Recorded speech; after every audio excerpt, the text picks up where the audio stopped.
আমরা দুই অংশে আলোচনা করি, কারণ বেশি লম্বা হলে নেটের সমস্যা হয়। তো আমরা প্রথম 5টি আলোচনা করেছি। প্রথম হচ্ছে খাদ্য, কোষ্ঠকাঠিন্য, দাঁত, বিশ্রাম এবং কাজকর্ম। এখন আমরা 6 নম্বর পয়েন্ট থেকে আলোচনা করব, গোসল।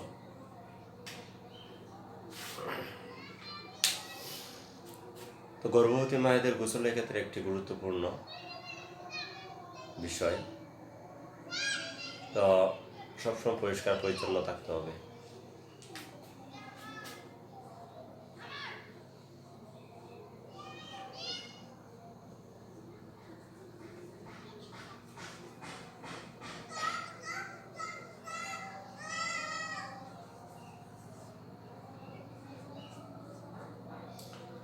পরিষ্কার পরিচ্ছন্ন ক্ষেত্রে গোসলের বিকল্প নেই। সবসময় পরিষ্কার পরিচ্ছন্ন থাকতে হবে, জীবাণুমুক্ত থাকতে হবে, নিয়মিত গোসল করতে হবে। আবার অতিরিক্ত ঠান্ডা বা একাধিকবার গোসল করা যাবে না, অতিরিক্ত ঠান্ডা লাগানো যাবে না। তো এই বিষয়গুলি একজন গর্ভবতী মায়ের মেনে চলা উচিত। তারপর আরেকটা পয়েন্ট হলো কাপড় চোপড়।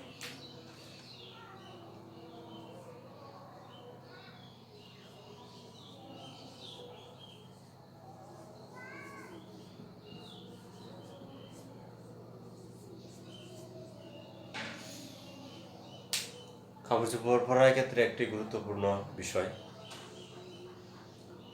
গর্ভাবস্থা মায়েদেরকে টাইট জামা কাপড় পরা যাবে না, সবসময়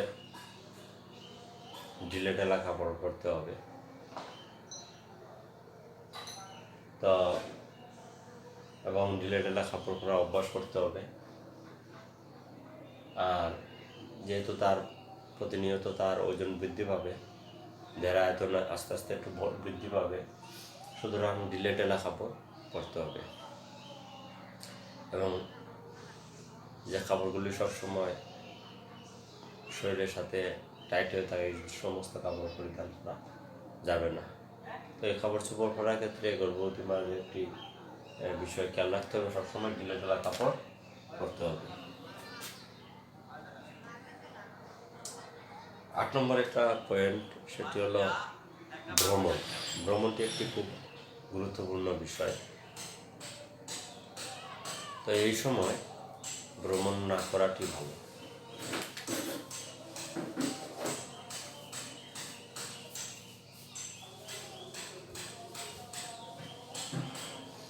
ভ্রমণ না করাই ভালো। তবে বিশেষ করে প্রথম 3 মাস এবং শেষে 3 মাস, একেবারেই প্রথম এবং শেষের দিকে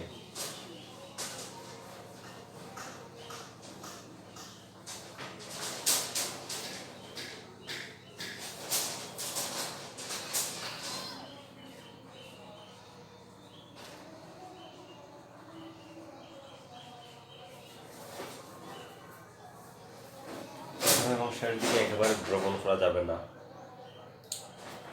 আর যদি বিশেষ প্রয়োজন হয়, যেমন ডাক্তার দেখানোর জন্য, এক্ষেত্রে খুব সতর্কতার সাথে ভ্রমণ করতে হবে। এবং বিশেষ করে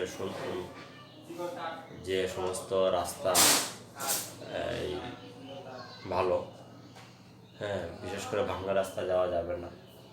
এবং যে সমস্ত গাড়ি জাঁকুনি হয়, সেই সমস্ত গাড়ি দিয়ে ভ্রমণ করতে হবে, চলাফেরা করতে হবে।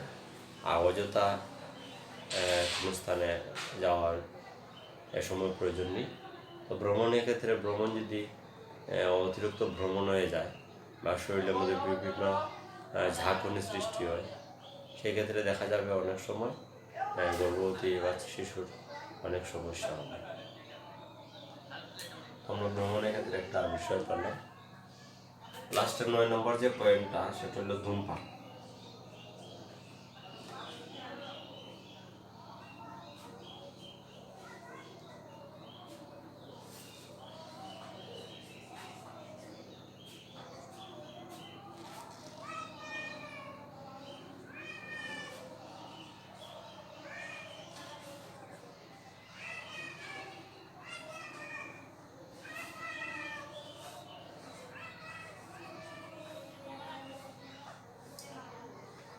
9 নম্বর যে পয়েন্টটি সেটা হলো ধূমপান ও মদ্যপান। তো বিশেষ করে ধূমপান মদ্যপান এগুলোতে নেশা জাতীয়, নেশা করা যাবে না। শুধু গর্ভ অবস্থা নয়, এমনিতেই আমাদের কিন্তু নেশা করাটা উচিত নয়। কারণ নেশা করলে আমাদের মানসিক বিকৃতি ঘটে, দেহের অনেক সমস্যা হয়।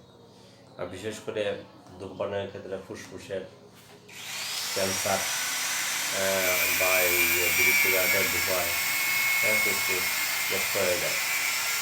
তো এই জন্য ধূমপান এবং মদ্যপান, মদ্যটাও খুবই খারাপ, এই জন্য এগুলো করা যাবে না।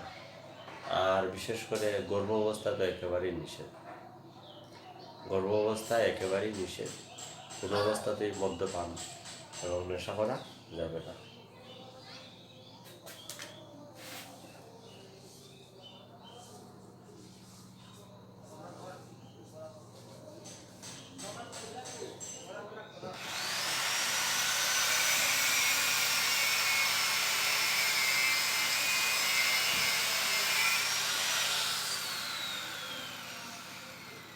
লাস্টে অবশেষে একেবারে শেষ পয়েন্ট আমরা আলোচনায় আসছি, যৌন মিলন 10 নম্বর পয়েন্ট। গর্ভ অবস্থার ক্ষেত্রে প্রথমত প্রথম 3 মাস এবং শেষের 3 মাস যৌন মিলন থেকে বিরত থাকা উচিত। কারণ এ সময় সন্তানের বা মায়ের অনেক ক্ষতি হতে পারে। তো যাই হোক, এই বিষয়টা পরিহার করে চলা উচিত, খেয়াল রাখতে হবে। এই হচ্ছে 10টি পয়েন্ট। প্রথমে হচ্ছে খাদ্য, কোষ্ঠকাঠিন্য, দাঁত, বিশ্রাম, কাজকর্ম, গোসল, কাপড় পরিধান, ভ্রমণ, ধূমপান, জমি। এই টপিকটি খুবই ইম্পর্টেন্ট এবং প্রায় পরীক্ষাতে আসে। একজন গর্ভবতী মায়ের কীভাবে পরিচর্যা নিতে হয়। তো আমরা 9ম অধ্যায়ে এই টপিকটি নিয়ে একটু আলোচনা করলাম যে কীভাবে। তারপরে আমরা নেক্সট আরেকটা ক্লাসে পরিবার পরিকল্পনা নিয়ে আলোচনা করব। তো সবাইকে এই বিষয়গুলি ভালো করে খেয়াল রাখতে হবে।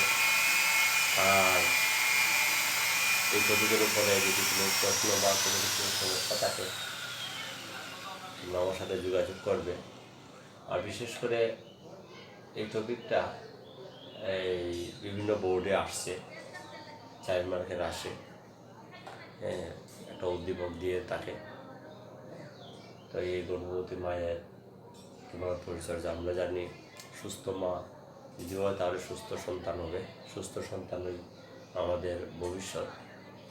সুতরাং এই টপিকটি ভালো করে পড়তে হবে এবং এগুলি বুঝতে হবে বিশেষ করে।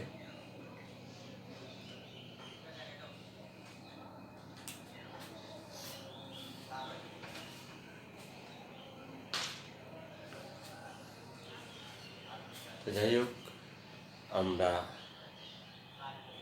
আজকের মতন এই টপিকটা আলোচনা এখানে আমরা শেষ করব। আমরা পরবর্তী আরেকটা টপিক নিয়ে আলোচনা আসবো। সবাইকে ইসলামী ডিগ্রি কলেজের বিজ্ঞান বিভাগের পক্ষ থেকে সবাইকে আন্তরিক অভিনন্দন, ধন্যবাদ। সবাই স্বাস্থ্যবিধি মেনে চলো। সবাইকে ধন্যবাদ।